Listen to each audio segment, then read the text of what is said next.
This is habitual notorious killers gang. ಅದು rapist killers gang ಗೊತ್ತಿರುವಂತವ್ರು.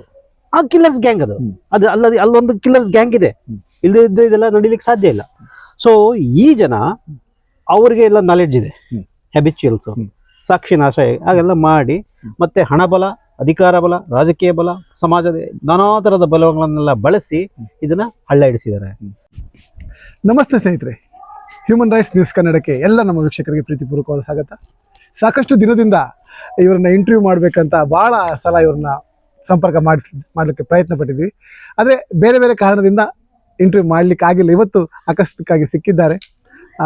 ಕೊಂದವರು ಯಾರು ಎನ್ನುವ ಹೋರಾಟ ನಡೀತಿರೋ ಜಾಗದಲ್ಲಿ ಇವರು ನಿಮ್ಗೆಲ್ರಿಗೂ ಚಿರಪರಿಚಿತರಾಗಿರ್ತಕ್ಕಂಥವ್ರು ದೊಡ್ಡಿಪಾಳ್ಯ ನರಸಿಂಹಮೂರ್ತಿ ಅವರು. ಅವರಿಗೆ ವಿಶೇಷವಾಗಿ ಕಾರ್ಯಕ್ರಮಕ್ಕೆ ಸ್ವಾಗತ. ನಮಸ್ಕಾರ. ಕಾರ್ಯಕ್ರಮಕ್ಕೆ ಸ್ವಾಗತ. ನಮಸ್ಕಾರ ಸರ್. ಸೌಜನ್ಯ ಹೋರಾಟ ಮತ್ತು ಈ ಧರ್ಮಸ್ಥಳ ಪ್ರಕರಣ, ಈ SIT, ಇದರ ಹಿಂದೆಲ್ಲ ಸಾಕಷ್ಟು ನಾವು ಅದರ ಬಗ್ಗೆ ಒಂದು ತನಿಖೆಯನ್ನು ಮಾಡಿಕೊಂಡು ಅದರ ಬಗ್ಗೆ ಸಾಕಷ್ಟು ವರದಿಯನ್ನು ಮಾಡಿದವರು ನಿಮ್ಮ ಮಾಧ್ಯಮದಲ್ಲಿ, ಮತ್ತು ಸಾಕಷ್ಟು ನೀವು ಅದಕ್ಕೆ ಇಂಟರ್ವ್ಯೂವನ್ನು ಮಾಡಿದವರು, ಸಾಕಷ್ಟು ಅದನ್ನು ಸ್ಟಡಿ ಮಾಡಿದಂಥವ್ರು. ಮೊದಲ ಪ್ರಶ್ನೆ ಸರ್ ಇಷ್ಟೇ, ಈ ಬೇರೆ ಯಾವ ಪ್ರಕರಣದಲ್ಲಿ ಆಗದಿದ್ದಂಥದ್ದು ಈ ಪ್ರಕರಣದಲ್ಲಿ ಆರೋಪಿಗಳನ್ನ ಹಿಡಿಲಿಕ್ಕೆ ಇಷ್ಟು ಕಷ್ಟ ಯಾಕೆ ಆಗ್ತಾ ಇದೆ? ನೋಡಿ, ಈ ದೇಶದಲ್ಲಿ ಶಿಕ್ಷೆಯಾಗುವುದು ಸಾಮಾನ್ಯ ಜನರಿಗೆ, ಸಾಮಾನ್ಯ ಅಪರಾಧಿಗಳಿಗೆ. ಇದು ಮೊದಲನೇ ವಿಚಾರ. ಅಸಾಮಾನ್ಯ ಅಪರಾಧಿಗಳಿರ್ತಾರಲ್ಲ, ಹಣದಲ್ಲಿ, ಅಧಿಕಾರದಲ್ಲಿ, ರಾಜಕೀಯದಲ್ಲಿ, ಭಯಾನಕ ಸಮಾಜದಲ್ಲಿ ಪ್ರಭಾವಿಗಳಾಗಿರ್ತಕ್ಕಂಥವ್ರು ಹೇಳಿದ್ರಲ್ಲ, ಅವರನ್ನು ಅರೆಸ್ಟ್ ಮಾಡುವುದು, ಒಳಗಡೆ ಹಾಕುವುದು, ಅದೆಲ್ಲ ಈ ದೇಶದಲ್ಲಿ ಕಷ್ಟನೇ, ಅಪರೂಪಕ್ಕೆ. ಈಗ ಉದಾಹರಣೆಗೆ ಹೇಳೋದಾದ್ರೆ, ಹಾಸನದ ಪ್ರಜ್ವಲ್ ರೇವಣ್ಣನ ವಿಚಾರದಲ್ಲಿ ಬಹಳಷ್ಟು ಸಾಕ್ಷಿಗಳು ಹಸಿಯಾಗಿ ಅಲ್ಲೇ ಇದ್ದದ್ರಿಂದ, ಅವನ ಮೊಬೈಲ್ನಲ್ಲೇ ಇದ್ದಿದ್ರಿಂದ, ಅದು ನಿರಾಕರಿಸಲಿಕ್ಕೆ, ಮುಚ್ಚಿ ಹಾಕಲಿಕ್ಕೆ ಸಾಧ್ಯವೇ ಇಲ್ಲದೆ ಇರೋದ್ರಿಂದ ಸೊ ಅದು ಸಿಕ್ಬಿದ್ದು ಈಗ ಶಿಕ್ಷೆ ಅನುಭವಿಸ್ತಾ ಇದ್ದಾರೆ. ಮತ್ತು ಇನ್ನು ಕಾನೂನಲ್ಲಿ ಏನೇನಾಗುತ್ತೋ ಅದಿನ್ನು ಸುಪ್ರೀಂ ಕೋರ್ಟ್ ತನಕ ಹೋಗಿದೆ, ಬೇಲ್ ಕ್ಯಾನ್ಸಲ್ ಆಗಿದೆ, ಏನೋ ನಡೀತಾ ಇದೆ. ಆದರೆ ಧರ್ಮಸ್ಥಳ ವಿಚಾರದಲ್ಲಿ ಸಂಬಂಧಪಟ್ಟಂತೆ ಇದು ಏನಾಗಿದೆ ಅಂತಂದ್ರೆ, ಈ ಪ್ರಕರಣಗಳೆಲ್ಲ ಸ್ವಲ್ಪ ಹಳೆಯ ಪ್ರಕರಣಗಳು. ವೆರಿ ರೀಸೆಂಟ್ ಪ್ರಕರಣ ಅಂದ್ರೇನೆ ಸೌಜನ್ಯ ಪ್ರಕರಣ. ಅದು ನಡೆದು 13 ವರ್ಷ ಆಯ್ತು. ಇವರು ಯಶಸ್ವಿಯಾಗಿ ಈ ನಟೋರಿಯಸ್ ಕಿಲ್ಲರ್ ಗ್ಯಾಂಗ್ ಏನಿದೆ, ಇಲ್ಲಿ ಒಂದು ನಟೋರಿಯಸ್ ಕಿಲ್ಲರ್ ಗ್ಯಾಂಗ್ ಇದೆ. ಈ ನಟೋರಿಯಸ್ ಕಿಲ್ಲರ್ಸ್ ಗ್ಯಾಂಗ್ ಏನಿದೆ, ಇದು ಯಶಸ್ವಿಯಾಗಿ ಸಾಕ್ಷಿ ನಾಶ ಮಾಡಿ ಆಗಿದೆ. ಸಾಕ್ಷಿಗಳೆಲ್ಲ ನಾಶ ಮಾಡಾಗಿದೆ. ಅದನ್ನೆಲ್ಲ ಬಹಳ ವ್ಯವಸ್ಥಿತವಾಗಿ ಮಾಡಿದ್ದಾರೆ. ಅದಿದ್ದ CCTV ಫುಟೇಜ್ ಹಾಳು ಮಾಡಿದ್ದಾರೆ, ವೆಜಿನಲ್ ಸ್ವಾಬ್ ಹಾಳು ಮಾಡಿದ್ದಾರೆ, ಫೋರೆನ್ಸಿಕ್ ರಿಪೋರ್ಟ್ ಫೇಕ್ ಮಾಡಿದ್ದಾರೆ. ಪ್ರತಿಯೊಂದು ಆ ಸಾಂದರ್ಭಿಕ ಟವರ್ ಏನು ಮೊಬೈಲ್ ಟವರ್ ಲೊಕೇಶನ್ ಏನ್ ಸಿಗಬೇಕಾಗಿತ್ತು ಅದು ತಗೊಂಡಿಲ್ಲ. ಹೀಗೆ ಬೇಕಾದಷ್ಟು ಸಾಕ್ಷಿಗಳು, ಅದೆಲ್ಲ ಗೊತ್ತು ಯಾವ್ದಾವ್ದು ಸಾಕ್ಷಿ ಆಗುತ್ತೆ ಅಂತ ಅವ್ರಿಗೆ. This is habitual notorious killers gang. ಅದು ರೇಪಿಸ್ಟ್ ಕಿಲ್ಲರ್ಸ್ ಗ್ಯಾಂಗ್. ಆ ಕಿಲ್ಲರ್ಸ್ ಗ್ಯಾಂಗ್ ಅದು. ಅಲ್ಲೊಂದು ಕಿಲ್ಲರ್ಸ್ ಗ್ಯಾಂಗ್ ಇದೆ. ಇಲ್ಲದಿದ್ರೆ ಇದೆಲ್ಲ ನಡೀಲಿಕ್ಕೆ ಸಾಧ್ಯ ಇಲ್ಲ. ಸೊ ಈ ಜನ ಅವ್ರಿಗೆ ಎಲ್ಲ ನಾಲೆಡ್ಜ್ ಇದೆ. ಹೆಬಿಚುಯಲ್ಸ್ ಸಾಕ್ಷಿ ನಾಶ ಹಾಗೆಲ್ಲ ಮಾಡಿ ಮತ್ತೆ ಹಣ ಬಲ, ಅಧಿಕಾರ ಬಲ, ರಾಜಕೀಯ ಬಲ, ಸಮಾಜದ ನಾನಾ ತರದ ಬಲಗಳನ್ನೆಲ್ಲ ಬಳಸಿ ಇದನ್ನ ಹಳ್ಳ ಹಿಡಿಸಿದ್ದಾರೆ. ಸೊ ಇದು ಇಲ್ಲಿ ನಡೆದಿದೆ. ಪ್ರಕರಣದಲ್ಲಿ ಯಾರಾದ್ರೂ ಅಪರಾಧಿ, ಆರೋಪಿ ಸಾಮಾನ್ಯ ಆಗಿದ್ದಿದ್ರೆ, ಜನಸಾಮಾನ್ಯರಾಗಿದ್ರೆ, ಒಂದು ಮಧ್ಯಮ ವರ್ಗದವನೋ ಜನಸಾಮಾನ್ಯನೋ ಆಗಿದ್ರೆ, ಇಷ್ಟರಲ್ಲಿ ಒಂದು ಕತೆ ಬೇರೆ ಆಗ್ತಾ ಇತ್ತು. ಅವ್ರ ಕತೆ ಬೇರೆ ಆಗ್ತದೆ. ಸೊ ಇದು ಒಂದು ಪ್ರಜಾಪ್ರಭುತ್ವದ ಒಂದು ವೈಫಲ್ಯ, ಇದೊಂದು ದುರಂತ. ಈಗ ಸರ್ SIT ರಚನೆ ಆಗಿದೆ. ನಾನು ಈ ಪ್ರಶ್ನೆಯನ್ನು ಕೇಳಲೇಬೇಕು ಮಧ್ಯದಲ್ಲಿ. SIT ಬಗ್ಗೆ ಬಹಳ ಒಂದು ನಂಬಿಕೆ, ಬಹಳ ಒಂದು ಆಗಾಗ್ತದೆ, ಹೀಗಾಗ್ತದೆ ಅಂತ ಏನು ಹೋರಾಟಗಾರರು ಹೊಗಳಿದ್ದು, ಎಲ್ಲ ಮಾಧ್ಯಮಗಳು ಹೊಗಳಿದ್ದು ಎಲ್ಲ ಆಯ್ತು. ಆದ್ರೆ ಈಗ SITಯಲ್ಲಿ ಏನು ಆ ಥರದ್ದೇನು ವಿಶೇಷವಾದ ಕಾಣಿಸ್ತಾ ಇಲ್ಲ. ಒಂದು ಚಿಕ್ಕ ನೋಟಿಸು ಕೊಡುವಂತ ಶಕ್ತಿ ಅವರಲ್ಲಿ ಕಂಡು ಬಂದಿಲ್ಲ. ಇಲ್ಲ, SITಯಲ್ಲಿ ಏನೂ ಆಗಿಲ್ಲ ಅಂತ ಹೇಳಕ್ಕಾಗಲ್ಲ. ಆಗಬೇಕಾದದ್ದೆಲ್ಲವೂ ಆಗಿಲ್ಲ. ಒಂದು ಎರಡನೇ ಪಾಯಿಂಟ್, SIT ಅಂತ ಒಂದು ಆಗಿದ್ದಿದೆಯಲ್ಲ, ಅದೇ ಈ ಹೋರಾಟದ ಸಕ್ಸಸ್. ಖಂಡಿತ ನಾವು ಕಲ್ಪನೆ ಮಾಡ್ಕೊಳಕ್ ಸಾಧ್ಯ ಇಲ್ಲ. ಯಾವ ಸ್ಟೇಷನ್ ಅವ್ರ ವಿರುದ್ಧ ಅಪರಾಧಗಳು ಅಥವಾ ಕೇಸ್ಗಳು ದಾಖಲಾಗಲ್ಲ. ನೇರವಾಗಿ ಆರೋಪಿಗಳನ್ನ ಟಚ್ ಮಾಡೋದಿಲ್ಲ. ಇಂಥ ಒಂದು ಸಂದರ್ಭದಲ್ಲಿ ಒಂದು SIT ಅಂತ ಒಂದು ರಚನೆ ಆಗಿದ್ದೆ, ಇಷ್ಟು ವರ್ಷಗಳ ಏನು ಹೋರಾಟಗಾರರ, ಮಹಿಳೆಯರ, ಪ್ರಗತಿಪರರ, ಇನ್ನು ನಾನಾ ರೀತಿ ಯೂಟ್ಯೂಬರ್ಸ್ನ, ಬೇರೆಯವರೆಲ್ಲರೂ ಕೂಡ ನಡೆಸಿದ ಒಂದು ಹೋರಾಟ. ಆ ಕುಟುಂಬದವರು ನಿರ್ದಿಷ್ಟವಾಗಿ ಸೌಜನ್ಯ ಕುಟುಂಬದವರು, ಅವರ ತಾಯಿ ನಾನು ಅವ್ರಿಗೆ ಯಾವಾಗಲೂ ಅವ್ರ ಬಗ್ಗೆ ನಾನು ನೆನೆಸ್ಕೊಂಡಾಗೆಲ್ಲ ನನಗೆ ಅವ್ರ ಬಗ್ಗೆ ಬಹಳ ಗೌರವ ಬರುತ್ತೆ. ಒಂದು ತಾಯಿ ಅಂದ್ರೆ ಆಗಿರ್ಬೇಕು. ತನ್ನ ಮಗಳಿಗೆ ಈ ರೀತಿ ಅನ್ಯಾಯ ಆಯ್ತು ಅಂತ ಹೇಳಿ ಈಗಲೂ ಕೂಡ ಅವರದ್ದು ಎಡ ಬಿಡದ ನಿರಂತರವಾಗಿ ನ್ಯಾಯಕ್ಕೋಸ್ಕರ ಹೋರಾಟ ಮಾಡೋದಿದ್ದಿಲ್ಲ, ಬಲಾಢ್ಯ ಶಕ್ತಿಗಳನ್ನ ಎದುರಾಕೊಂಡು, ಅದು ಸಣ್ಣ ವಿಷಯ ಅಲ್ಲ. ಸೊ ಅವರ ಕುಟುಂಬದ ಇತರ ಅವ್ರಿಗೆ ಇನ್ನೂ ಹೆಣ್ಮಕ್ಳಿದ್ದಾರೆ, ಅವರ ಯೋಗಕ್ಷೇಮವನ್ನು ನೋಡಿ ಮನೆ ಸಂಭಾಳಿಸಿ ನಾನು ಅವ್ರ ಮನೆಗೆ ಹಲವಾರು ಸಾರಿ ಹೋಗಿದ್ದೇನೆ. ಅದನ್ನೆಲ್ಲ ಮಾಡಿ ಅವರು ದೃಢವಾಗಿ ನಿಂತು ಫೈಟ್ ಮಾಡ್ತಾ ಇದಾರಲ್ಲ. ಅವ್ರ ಜೊತೆಗೆ ಇಲ್ಲಿ ಹಲವಾರು ಜನರು, ಮಹೇಶ್ ಶೆಟ್ಟಿ ಇರ್ಬೋದು, ಗಿರೀಶ್ ಅಣ್ಣ ಇರ್ಬೋದು, ತಮ್ಮನ್ ಶೆಟ್ಟಿ ಇರ್ಬೋದು, ದಿನೇಶ್ ಗಾಣಿಗ ಇರ್ಬೋದು, ಈ ತರದ ಹಲವಾರು ಜನ ಅವ್ರ ಜೊತೆಗೆ ನಿಂತದ್ದಿದೆಯಲ್ಲ. ಸೊ ಅದಲ್ಲದೆ ಕರ್ನಾಟಕದಾದ್ಯಂತ ಇವಾಗ ಹಲವಾರು ತಂಡಗಳು, ಕೊಂದವರು ಯಾರ ತಂಡ ಇರ್ಬೋದು, ನ್ಯಾಯ ಸಮಾವೇಶ ಮಾಡಿದ ತಂಡ ಇರ್ಬೋದು, ಈ ತರದ ಹಲವಾರು ಜನ, ಮತ್ತೆ ಆ ಯೂಟ್ಯೂಬರ್ಸು, ಯಂಗ್ಸ್ಟರ್ಸ್, ಯಂಗ್ ಯೂಟ್ಯೂಬರ್ಸು ಅವರೆಲ್ಲ ನಿಂತು ಪೆಟ್ಟು ತಿಂದು ಇದೇ ಗೂಂಡಾ ಗ್ಯಾಂಗ್ ನಿಂದ ಕಿಲ್ಲರ್, ಯಾರು ನೊಟೋರಿಯಸ್ ಕಿಲ್ಲರ್ ಸಪೋರ್ಟ್ ಗ್ಯಾಂಗ್ ಇದೆ ಅವರ ಸಪೋರ್ಟರ್ಸ್ ಇಂದ ಪೆಟ್ಟು ತಿಂದು ಇದೆಲ್ಲ ನಿಂತು ಮಾಡ್ತಾ ಇರೋದಿದೆಯಲ್ಲ, ಆ ಹೋರಾಟದ ಒಂದು ಫಲ. ಮತ್ತು ಈ ಸಂದರ್ಭದಲ್ಲಿ ನೆನ್ಸ್ಕೊಳ್ಬೇಕು ಅಂತಂದ್ರೆ CM ಸಿದ್ದರಾಮಯ್ಯ ಅವರು ಒಳ್ಳೆಯ ನಿರ್ಧಾರಗಳನ್ನು ತಗೊಂಡಂತದ್ರಲ್ಲಿ ಇದು ಒಂದು SIT ರಚನೆ ಮಾಡಿದ ಅದು ಒಳ್ಳೆಯ ನಿರ್ಧಾರಗಳು ಅಂತ ಇದನ್ನ ಕರಿಬಹುದು.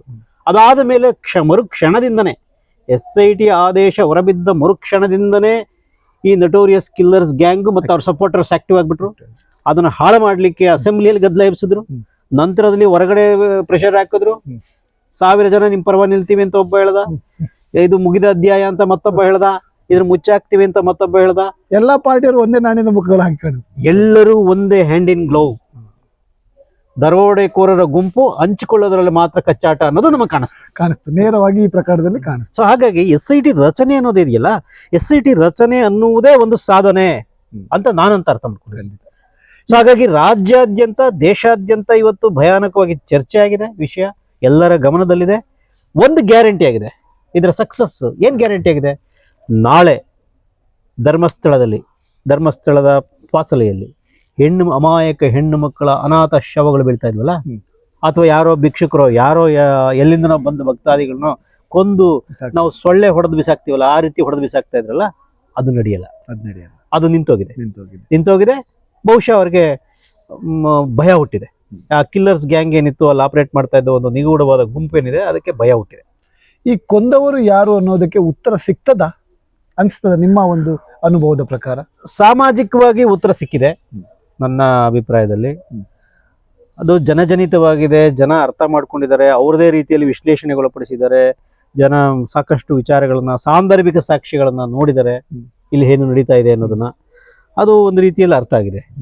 ಕಾನೂನಾತ್ಮಕವಾಗಿ ಈಗ ಆಗಬೇಕಾಗಿರುವುದು, ಕೊಂದವರು ಯಾರು ಅನ್ನೋ ಪ್ರಶ್ನೆ ಕೇಳ್ತಾ ಇರೋರು ನನ್ನ ಅಭಿಪ್ರಾಯದಲ್ಲಿ, ನನ್ನ ಅಬ್ಸರ್ವೇಷನ್, ನನ್ನ ಗಟ್ಟಿ ಅಭಿಪ್ರಾಯ ಇದು.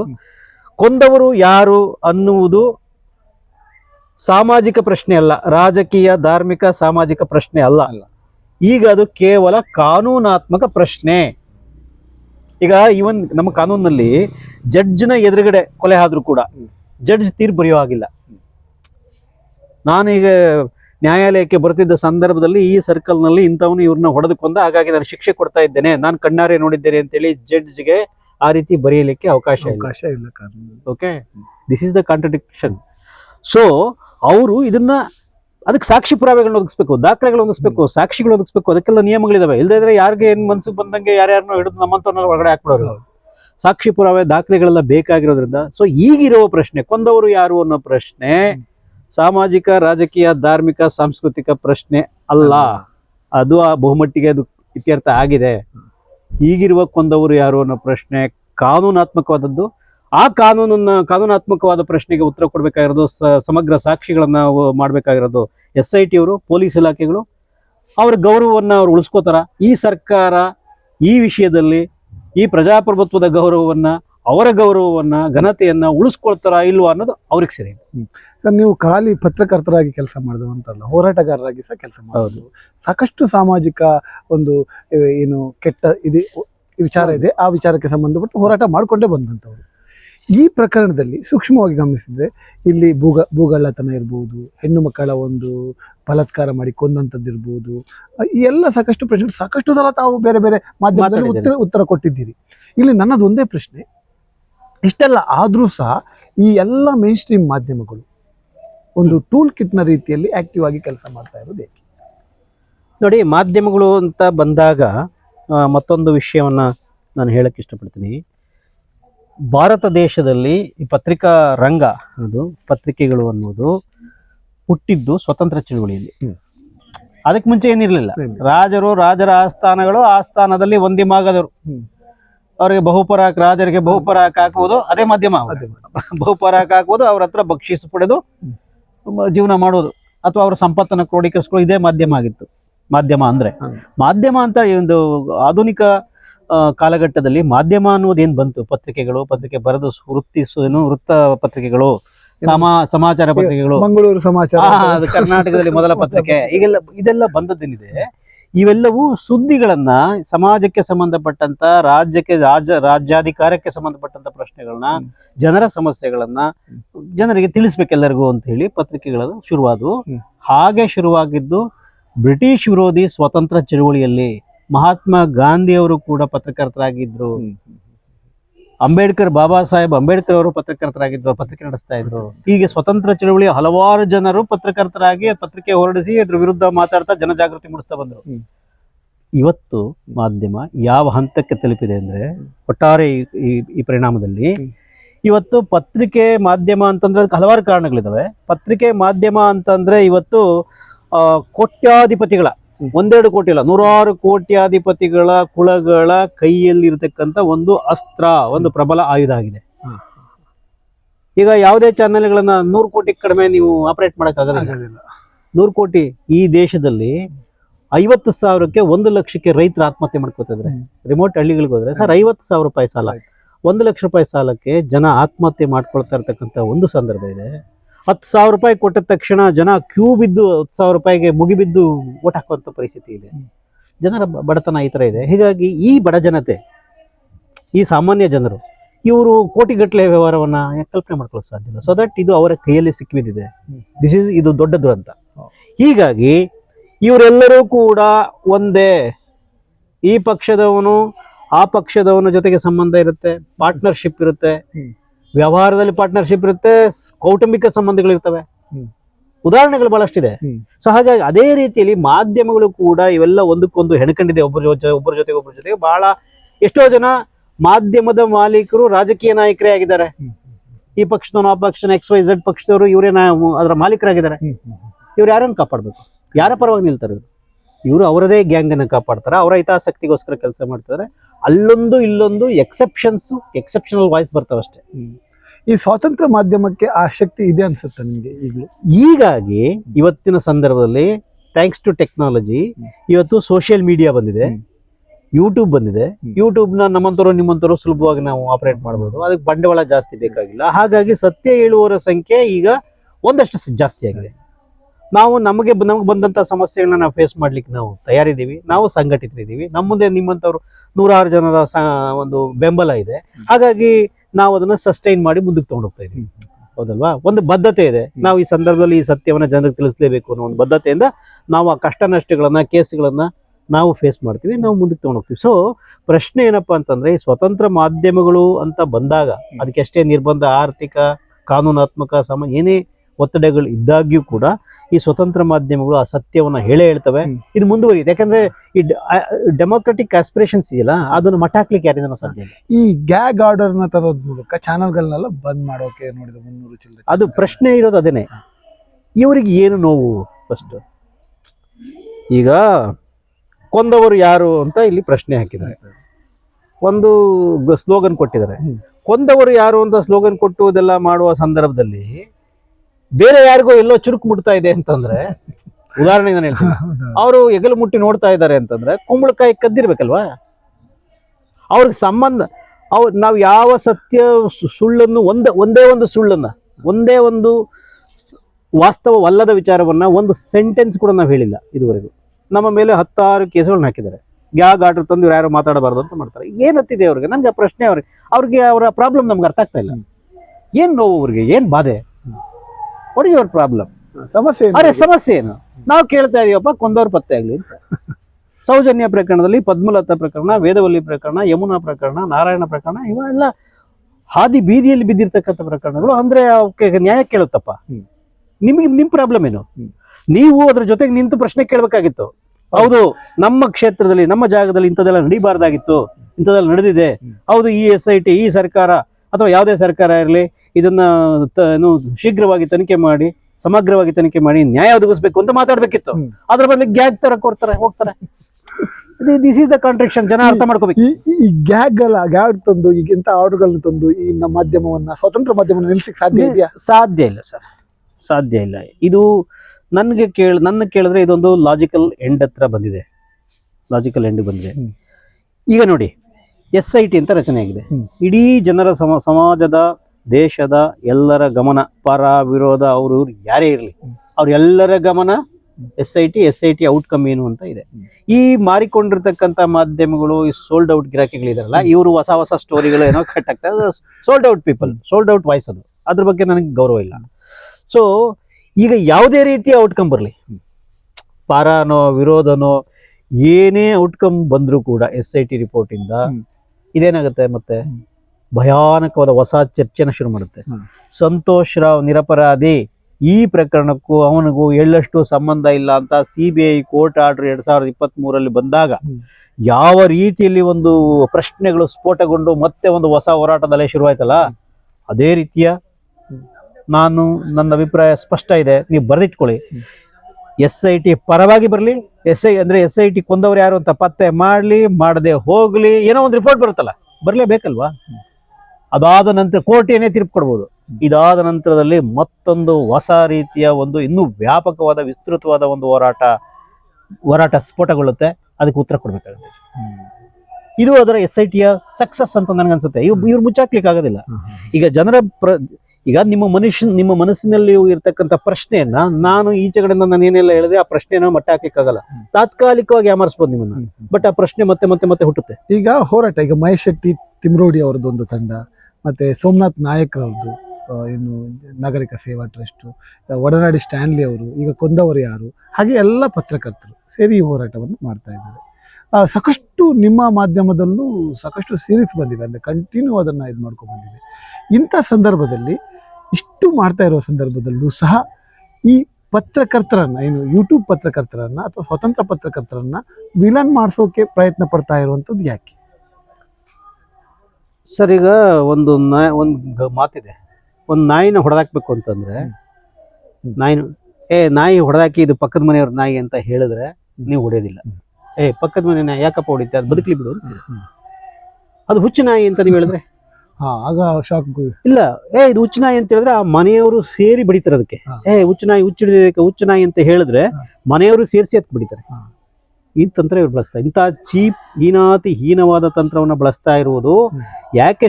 ಸ್ಟಿಗ್ಮಟೈಸ್ ಮಾಡುವುದು ಸ್ವತಂತ್ರ ಪತ್ರಕರ್ತರನ್ನ, ಸ್ವತಂತ್ರ ವಾಯ್ಸ್ಗಳನ್ನ ಯಾಕೆ ಹಿಂಗ್ ಮಾಡ್ತಾ ಇದ್ದಾರೆ ಅಂದ್ರೆ, ಅವ್ರಿಗೆ ಅಪಖ್ಯಾತಿ ಯಾಕೆ ಹಂಚ್ತಾರೆ ಅಂತಂದ್ರೆ, ಆ ಮಾತನ್ನ ಕೇಳಬಾರ್ದು, ಅವ್ರ ವಿರುದ್ಧ ಜನ ತಿರುಗಿ ಬೀಳ್ಬೇಕು ಅಂತ. ಒಂದು ನಾಯಿಯಿಂದ ಹುಚ್ಚು ನಾಯಿ ಅಂತ ಮಾಡ್ಬಿಟ್ರೆ ಮನೆಯವರು ಸೇರಿ ಕಲ್ಲು ಹೊಡಿತಾರೆ. This is the fact. ಈ ತಂತ್ರ ತಂತ್ರ ಬಳಸ್ತಾ ಇದ್ದಾರೆ. ನಾನು ಇನ್ನೊಂದು ವಿಷಯ ಹೇಳಕ್ಕಿದೆ. ನೀವು ಮಹೇಶ್ ಶೆಟ್ಟಿ ತಿಮ್ಮರೋಡಿ ತಂಡ ಮತ್ತು ಸೋಮನಾಥ್ ನಾಯಕರ ತಂಡ ಎಟ್ಸೆಟ್ರಾ ಎಲ್ಲ ಹೇಳಿದ್ರಿ, ಕೊಂದವರು ಯಾರು ತಂಡ ಮತ್ತಿದು. ಅದೇ ರೀತಿ ಯೂಟ್ಯೂಬರ್ಸು, ಪತ್ರಕರ್ತರು ಬೇರೆ ಬೇರೆ ತಂಡ. ನಾನು ಯಾಕೆ ಬಹಳ ಸ್ಟ್ರಾಂಗ್ ಆಗಿ ಇದು ಒಂದು ಲಾಜಿಕಲ್ ಎಂಡ್ಗೆ ಹೋಗುತ್ತೆ, ಇದು ಒಳ್ಳೆ ರೀತಿಯ ರಿಸಲ್ಟ್ ಅಲ್ಲೇ, ಫಲಿತಾಂಶದಲ್ಲೇ ಪರ್ಯಾವಸನ ಆಗುತ್ತೆ ಅಂತ ನನಗೆ ಯಾಕೆ ಅನ್ಸುತ್ತೆ ಅಂದ್ರೆ, ನೋಡಿ, ಇವ್ರು ಯಾರು ಒಬ್ರಿಗೊಬ್ರಿಗೆ ಸಂಬಂಧ ಇಲ್ಲ. ಖಂಡಿತ. ನಾನೆಲ್ಲ 2012 ಈ ವಿಚಾರವನ್ನು ನಾನು ಗಂಭೀರವಾಗಿ ಅಧ್ಯಯನ ಮಾಡ್ತಾ ಇದ್ದೀನಿ, ಇದ್ರೊಳಗೆ ಇದ್ದೀನಿ. ಒಬ್ಬರಿಗೊಬ್ಬರು, ಈಗ ನಿಮಗೂ ನನಗೂ ಸಂಪರ್ಕ ಇಲ್ಲ. ನೀವ್ಯಾರೋ ನಾನು ಯಾರೋ ನನಗೆ ಗೊತ್ತಿಲ್ಲ. ನಾವು ಪ್ರಪ್ರಥಮ ಬಾರಿಗೆ ಕೈ ಕುಲ್ಕಿದ್ ಇವತ್ತೇ, ಹೌದಾ? ನಮ್ಮನ್ನು ಕನೆಕ್ಟ್ ಮಾಡಿರೋದು ದಿಸ್ ಈಸ್ ದ ಇಶ್ಯೂ. ಅದೇ ರೀತಿ ಸೋಮನಾಥ್ ನಾಯಕರು, ಈವನ್ ಗಿರೀಶ್ ಮಟ್ಟಣ್ಣವ್ರಿಗೂ ಸೋಮನಾಥ್ ನಾಯಕರಿಗೂ ಸಂಬಂಧ ಇರಲಿಲ್ಲ. ಅದೇ ರೀತಿ ಅವ್ರ ಜೊತೆ ಈಗ ದಿನೇಶ್ ಗಾಣಿಗ ಇದ್ದಾರೆ, ಇನ್ಯಾರೋ ತಮ್ಮಣ್ಣ ಶೆಟ್ಟಿ ಇದ್ದಾರೆ, ಇನ್ಯಾರೋ ಪ್ರಸನ್ನ ರವಿ ಇದ್ದಾರೆ, ಶಶಿಕಲಾ ಶೆಟ್ಟಿ, ಸೋ ಮೆನಿ. ಯಾರ್ಯಾರೋ ಒಬ್ಬರಿಗೊಬ್ಬರಿಗೆ ಸಂಬಂಧ ಇಲ್ಲದ ಯಾವುದೋ ಒಂದು ಗುಂಪು ಇದೆ ಅಂದ್ರೆ ಬೇರೆ ವಿಷಯ. ನೀವು ಟೀಮ್ ಟೀಮ್ ಮೊದಲಿಂದ ಗ್ರೂಪ್ ಮಾಡ್ತಾರೆ, ಇವರು ಒಬ್ಬರಿಗೊಬ್ಬರಿಗೆ ಸಂಬಂಧ ಇಲ್ಲದೆ ಇರುವ ಜನ ಅವರು ಈ ವಿಷಯವನ್ನ ತಿಳಿದು ಅವೇರ್ನೆಸ್ ಮೂಡಿ ನಾವು ಇದಕ್ಕೆ ಏನಾದ್ರು ಮಾಡ್ಲೇಬೇಕು ಅಂತ ಸೇರಿ ತಂಡ ಆಗಿರೋದು. ಅದೇ ರೀತಿ ನೀವು ಬೇರೆ ಈ ಕೊಂದವರು ಯಾರಲ್ಲಿ ಇರ್ತಕ್ಕಂಥವ್ರು ಹಾಗೆ ಎಷ್ಟೋ ಜನ ಒಬ್ರಿಗೊಬ್ರಿಗೆ ಸಂಪರ್ಕ ಇಲ್ಲದ, ಕೆಲವರು ಸಂಪರ್ಕ ಇರುವಂತ ಬೇರೆ ಬೇರೆ ಸಂಘಟನೆಗಳ ವ್ಯಕ್ತಿಗಳು ಅಲ್ವಾ? ಸೋಮನಾಥ್ ನಾಯಕರು ಹಾಗೆ. ಸೋಮನಾಥ್ ನಾಯಕರು ಬೇರೆ ಬೇರೆ ಸಂಘಟನೆಗಳನ್ನ ಸೇರಿಸಿ ಅವ್ರು ಒಕ್ಕೂಟ ಮಾಡಿ ಅವ್ರಿಗೆ ಹೋರಾಟ ಮಾಡ್ತಾರೆ. ಅವ್ರದ್ದು ಒಂದು ಗುಂಪಲ್ಲ, ಬಹಳಷ್ಟು ಜನರ ಒಂದು ವೇದಿಕೆ. ಪ್ರಶ್ನೆ ಏನಪ್ಪಾ ಅಂತಂದ್ರೆ ಈ ಇಶ್ಯೂಗೆ, ಈ ಸಮಸ್ಯೆಗೆ ಆ ಶಕ್ತಿ ಇದೆ. ಆ ಸಮಸ್ಯೆ ಸಾಲ್ವ್ ಆಗದ ಹೊರತು ಇದು ಬೆಂಕಿಲ್ಲದೆ ಹೊಗೆ ಆಡೋದಿಲ್ಲ ಅಂತಾರಲ್ಲ, ಇದು ಬೆಂಕಿ ಇದೆ ಒಳಗಡೆ, ಅದರಿಂದ ಇದೆಲ್ಲ ಬರ್ತಾ ಇದೆ ಪರಿಣಾಮಗಳು. ಸೊ ಹಾಗಾಗಿ ಅವರು ಆ ಉತ್ತರ ಸಿಗದೆ ಹೊರತು, ಪರಿಹಾರ ಆಗದ ಹೊರತು ಇದು ತಣ್ಣಗಾಗಕ್ಕೆ ಸಾಧ್ಯ ಇಲ್ಲ. ಈ ಸಮಸ್ಯೆಗಳನ್ನೆಲ್ಲ ಕನೆಕ್ಟ್ ಮಾಡ್ತಾ ಇರೋದು, ನಾವೆಲ್ಲರೂ ಒಟ್ಟಿಗೆ ಸೇರ್ತಾ ಇರೋದು, ಇದೆಲ್ಲ ಆಗ್ತಾ ಇರೋದು, ನಮ್ಮೆಲ್ಲ ಒಟ್ಟು ಮಾಡಿರೋದು ಇದೇ ಜನ. ಯಾರು ಈ ನೊಟೋರಿಯಸ್ ಕಿಲ್ಲರ್ ಗ್ಯಾಂಗ್ ಮತ್ತೆ ಭೂಮಿ ಲೂಟಿ ಮಾಡ್ತಾರೋ ಯಾರಿದ್ರೆ ಇದೇ ಜನ ನಮ್ಮೆಲ್ಲರನ್ನ, ಇಷ್ಟು ಜನರನ್ನ, ಅಪರಿಚಿತರನ್ನ, ಯಾವ ಕರ್ನಾಟಕದ ಯಾವ್ದಾವುದೋ ಮೂಲೆಯಲ್ಲಿ ಇದ್ದವ್ರನ್ನೆಲ್ಲ ಒಟ್ಟಿಗೆ ಸೇರಿಸಿ ಇದೆಲ್ಲ ಮಾಡಿ ನಮ್ಮಲ್ಲಿ ಒಗ್ಗಟ್ಟು ಮೂಡಿಸಿದ್ದು ಇದೇ ಜನ. ಆ ವಿಷಯಕ್ಕೋಸ್ಕರ ಅವ್ರಿಗೆ ನಾವು ಧನ್ಯವಾದ ಹೇಳ್ಬೇಕು. ಇಷ್ಟು ವಿಷಯ. ಅದು ಕೊನೆಯದಾಗಿ ಮುಗಿಸೋಣ. ಕೊನೆಯದಾಗಿ ನಾನು ಆಗ್ಲಿಂದ ಕೇಳ್ತೇನೆ, ನೀವು ಅದು ದಾಖಲೆಗಳನ್ನು ಸ್ಟಡಿ ಮಾಡಿದ್ದೀರಿ, ಈ ಎಲ್ಲ ಈ ಪ್ರಕರಣಕ್ಕೆ ಸಂಬಂಧಪಟ್ಟ ದಾಖಲೆಗಳನ್ನ. ಈ ದಾಖಲೆಗಳನ್ನ ಕಂಡಾಗ ನೇರವಾಗಿ ಈಗ ಅವರಲ್ಲಿ ಆತಂಕ, ಭಯ ಮೂಡಿದೆ ಅನಿಸ್ತಾ ಇದೆಯಾ, ಅಥವಾ ಒಂದು ರೀತಿಯ ಧೈರ್ಯದಲ್ಲಿದ್ದಾರೆ? ನೋಡಿ, ಈ ಕಿಲ್ಲರ್ಸ್ ಗ್ಯಾಂಗು 2012 ಆತಂಕ ಅವ್ರಿಗೆ ಯಾವಾಗ ಬಂತು ಅಂದ್ರೆ, ಅಲ್ಲಿ ಈ ಕಿಲ್ಲರ್ಸ್ ಗ್ಯಾಂಗ್ ಏನಿದೆ, ಈ ಕಿಲ್ಲರ್ಸ್ ಗ್ಯಾಂಗ್ಗೆ ಯಾವುದೇ ಅಡ್ಡಿ, ಆತಂಕ, ಭಯ ಏನೂ ಇರಲಿಲ್ಲ. ಯಾಕಂದ್ರೆ ಅವ್ರಿಗೆ ಮಾಡಿದ್ದೆ, ಅವ್ರು ಆಡಿದ್ದೆ ಆಟ. ಯಾರನ್ನು ಬೇಕಾದ್ರೂ, ಯಾವ ಮಹಿಳೆ ನಮ್ಮ ಯಾವ ಹುಡುಗಿಯನ್ನು ಎತ್ಕೊಂಡು ಹೋಗ್ಬೋದು, ಒಂದು ಅತ್ಯಾಚಾರ ಮಾಡಿ ಕೊಲ್ಬೋದು, ಬಿಸಾಕ್ಬೋದು. ಇದು ಓಪನ್ ನೇಕೆಡ್ ಆಗಿ ನಡೀತಾ ಇತ್ತು. 2012 ಅಕ್ಟೋಬರ್ 10ನೇ ತಾರೀಕು ಅವ್ರಿಗೆ ಅರ್ಥ ಆಯಿತು. ಸೌಜನ್ಯ 9ನೇ ತಾರೀಕು ಅಕ್ಟೋಬರ್ 9, 2012 ಕಿಡ್ನಾಪ್ ಆಗಿ ಹುಡುಗಿ ಅತ್ಯಾಚಾರ ಆಯಿತು, ಮಗು ಕೊಲೆ ಆಯಿತು. ಯಾವಾಗ ಬೆಳಗಿನ ಜಾವ ಯಾವಾಗ ತಂದೆಲ್ಲ ಹಾಕಿರೋ ಡೆಡ್ ಬಾಡಿಯನ್ನು, 10ನೇ ತಾರೀಕು ಆ ಡೆಡ್ ಬಾಡಿಯನ್ನು ನೋಡಿ ಜನ ರೊಚ್ಚಿಗೆದ್ರು. ನೋಡಿ ನೋಡಿ ನೋಡಿ ಶಾಂತಿಯಿಂದ ಇದ್ದಂಥ ಅದೇ ಉಜಿರೆ, ಧರ್ಮಸ್ಥಳ ಸುತ್ತಮುತ್ತಲಿನ ಸಾರ್ವಜನಿಕರು, ಗ್ರಾಮಸ್ಥರು ಯಾರು ಭಯದಲ್ಲಿ ಬದುಕ್ತಾ ಇದ್ರು, ಆ ಪ್ರಶ್ನೆ ಮಾಡ್ಲಿಕ್ಕೆ ಎದುರ್ತಾ ಇದ್ರು, ಅವರು ರೊಚ್ಚಿಗೆದ್ರು. ಅವ್ರ ಕಲ್ಲೊಡಿಲಿಕ್ಕೆ, ಬೆಂಕಿ ಹಚ್ಚಲಿಕ್ಕೆ ಶುರು. ಏನ್ ಮಾಡ್ಬೇಕು ಅವ್ರಿಗೆ ಗೊತ್ತು ಏನ್ ನಡೀತಾ ಇದೆ ಅಂತ. ಸೊ 2012 ಅಕ್ಟೋಬರ್ 10ನೇ ತಾರೀಕು ಜನ ಎಚ್ಚರಗೊಂಡ್ರು. ಅವತ್ತು 2 ಕಡೆ ಲಾಠಿ ಚಾರ್ಜ್ ಆಯ್ತು. ಅದು ಜನ ಮತ್ತೆ 1000 ಗಟ್ಟಲೆ ಜನ ಬೀದಿಗಿಳಿದ್ರು. ಇದು ಅವ್ರಿಗೆ ಭಯ ಹುಟ್ಟಿಸ್ತು. ಪ್ರಪ್ರಥಮ ಬಾರಿಗೆ ಅವರಿಗೆ ಭಯ ಹುಟ್ಟಿರೋದು ಅವತ್ತು, ನನ್ನ ಅಭಿಪ್ರಾಯದಲ್ಲಿ. ಆ ಭಯ ಇವತ್ತಿಗೂ ಮುಂದುವರೆದಿದೆ. SIT ಫಾರ್ಮೇಶನ್ ಆದಾಗಂತೂ ಅವರಿಗೆ ಬಹುಶಃ BP ಎಲ್ಲ ರೈಸ್ ಆಗಿ ಹಾರ್ಟ್ ಅಟ್ಯಾಕ್ ಆಗೋ ಪರಿಸ್ಥಿತಿ ಇದೆ. ಆದರೆ ಅವರು ಮ್ಯಾನೇಜ್ ಮಾಡ್ತಾ ಇದ್ದಾರೆ. ಯಾಕೆಂದ್ರೆ ಈ 1000 DKಶಿಗಳು, ಈ ಮುಗಿದ ಅಧ್ಯಾಯ ಮಾಡುವವರು, ಇನ್ನೂ ಯಾರೆಲ್ಲ 400 ಕಾರ್ ತಗೊಂಡ್ಬಂದು ರ್ಯಾಲಿ ಮಾಡುವವರು, ಹಿಂಗೆಲ್ಲ ಬೇಕಾದಷ್ಟು ಜನ, ಅವ್ರದೇ ಆದ ರೀತಿಯ ಜನ ಅವ್ರಿಗೆ ಬೆಂಬಲ ಕೊಡೋರೆಲ್ಲ ಇದ್ದಾರೆ. ಸೊ ಎನಿವೆ, ಹೀಗಾಗಿ ಪ್ರಶ್ನೆ ಏನಪ್ಪಾ ಅಂತಂದ್ರೆ, ಅವರು ಇವತ್ತು ಇನ್ನೂ ಸ್ವಲ್ಪ ಮಟ್ಟಿಗೆ ಹೇಗಾದ್ರೂ ಮಾರ್ಗಗಳನ್ನ ಹುಡುಕಿ ತಪ್ಪಿಸ್ಕೋಬೇಕು ಅಂತ ಈ ಕಿಲ್ಲರ್ಸ್ ಗ್ಯಾಂಗ್ ಕೆಲಸ ಮಾಡ್ತಾ ಇದೆ. ಈ ಕಿಲ್ಲರ್ ಗ್ಯಾಂಗ್ ಏನಿದೆ, ನಟೋರಿಯಸ್ ಕಿಲ್ಲರ್ಸ್ ಗ್ಯಾಂಗ್, ಅದ್ಯಾವುದು ಅಂತ ಕಾನೂನಾತ್ಮಕ ಇವರು ಪತ್ತೆ ಹಚ್ಚಬೇಕು. ಅದು SITದು ಸರ್ಕಾರದ ಕೆಲಸ, ಅವರ ಜವಾಬ್ದಾರಿ. ಪತ್ತೆ ಹಚ್ಚಿ ಜನರ ಮುಂದೆ, ಸಮಾಜದ ಮುಂದೆ, ನ್ಯಾಯಾಲಯದ ಮುಂದೆ ನಿಲ್ಲಿಸಬೇಕು. ಇಂತಿಂಥದ್ದೆಲ್ಲ ಮಾಡಿದವ್ರು ಇವರು, ವೇದವಲ್ಲಿಗೆ ಇಂಥವ್ರು, ಪದ್ಮಲತಾ ಕೊಲೆಗಡಕರು ಇವರು, ಈ ನಾರಾಯಣ ಯಮನ ಕೊಲೆಗಡಕರು ಇವರು, ಸೌಜನ್ಯ ಅತ್ಯಾಚಾರ ಕೊಲೆಗಡಕರು ಇವರು ಅಂತ ಗುರುತಿಸಿ ನಿಲ್ಲಿಸ್ಬೇಕು. ಸೊ ಇವ್ರು ಯಾರನ್ನ ಹಿಡ್ಕೊಂಡು ಕೊಟ್ಟಿದ್ದು, ಒಬ್ಬ ಬಲಿಕ ಬಕ್ರಾ ಮಾಡಿ ಒಬ್ಬನ ನಿಲ್ಸಿದ್ರು, ಅದು ಅಲ್ಲ ಅಂತ ಆಗಿದೆ. ಕೋರ್ಟ್ ತೀರ್ಪು ಕೊಟ್ಟಿದೆ. ಖಂಡಿತ ಯಾವ ರೀತಿಯ ಸಂಬಂಧನೂ ಇಲ್ಲ ಈ ಮನುಷ್ಯನಿಗೆ ಅಂತ ಹೇಳಿದೆ ಕೋರ್ಟ್ ತೀರ್ಪು. ಯಾಕಂದ್ರೆ ಸಾಕ್ಷಿ ಸಂಬಂಧನೇ ಇಲ್ಲ. ಸೊ ಹೀಗಾಗಿ SIT ಅಂತ ತನಿಖೆ ನಡೀತಾ ಇದೆ. SIT ಒಂದಷ್ಟು ಉತ್ತಮವಾದ ರೀತಿಯಲ್ಲಿ ಕೆಲಸ ಮಾಡಿದೆ. ಅದಕ್ಕೆ ಭಯಾನಕವಾದ ಪ್ರೆಷರ್ಸ್ ಇದೆ. SIT ಒಳಗಡೆ ರಾಟನ್ ಟೊಮೊಟೋಸ್ ಅಂತ ನಾನು ಹೇಳ್ತೀನಿ, ಕೊಳೆತ ಟೊಮೊಟೊಗಳನ್ನ ಸೇರಿಸ್ಬಿಟ್ರೆ ಒಂದು ಬುಟ್ಟಿಯಲ್ಲಿ ಅದು ಇಡೀ ಬುಟ್ಟಿ ಹಾಳಾಗ, ಆ ತರದ್ದು ಒಂದಷ್ಟು ಎಲಿಮೆಂಟ್ ಸೇರಿಸಿ ಒಂದಷ್ಟು ಹಾಳು ಮಾಡೋ ಕೆಲಸ ಮಾಡಿದ್ದಾರೆ. ಹಿಂಗೆ ಸುಮಾರಷ್ಟು ಕಾಂಪ್ಲೆಕ್ಸಿಟೀಸ್ ಇದೆ. ಎನಿವೆ, ಸೊ ಹೀಗಾಗಿ ಸರ್ಕಾರದ ಜವಾಬ್ದಾರಿ, ಇದನ್ನ ಅವರು ಪತ್ತೆ ಹಚ್ಚಬೇಕು, ಪತ್ತೆ ಹಚ್ಚಿ ಒಂದು ಕೊಡಬೇಕು ಅನ್ನೋದು ನಮ್ಮ ಒಂದು ಆಗ್ರಹ. ಈ ಹೋರಾಟ ಮುಂದುವರಿಯುತ್ತೆ, ನಿಲ್ಲೋದಿಲ್ಲ. ಸಾಕಷ್ಟು ವಿಚಾರಗಳನ್ನ ಹೇಳಿದ್ದಾರೆ ಹಿರಿಯ ಪತ್ರಕರ್ತರಾಗಿರ್ತಕ್ಕಂಥ ದೊಡ್ಡಿಪಾಳ್ಯ ನರಸಿಂಹಮೂರ್ತಿ ಅವರು ಮತ್ತು ಹೋರಾಟಗಾರರು ಸಹ ಹೌದು. ಇವರು ಮಾತಾಡಿದ ವಿಚಾರಕ್ಕೆ ಸಂಬಂಧಪಟ್ಟು ಕಮೆಂಟ್ ಮಾಡಿ ನಿಮ್ಮ ಅಭಿಪ್ರಾಯಗಳನ್ನು ತಿಳಿಸಬೇಕು. ಈ ವಿಚಾರವನ್ನು, ಈ ಸುದ್ದಿಯನ್ನು ಮನೆಗೆ ತಲುಪಿಸುವಂಥ ಪ್ರಯತ್ನ ನಿಮ್ಮದು. ಇಷ್ಟೊತ್ತು ನಮ್ಮೊಂದಿಗೆ ಮಾತನಾಡಿದ ನರಸಿಂಹಮೂರ್ತಿ ಅವರಿಗೆ ವಿಶೇಷವಾದ ಧನ್ಯವಾದಗಳು. ನಮಸ್ತೆ ಸರ್. ನಮಸ್ಕಾರ.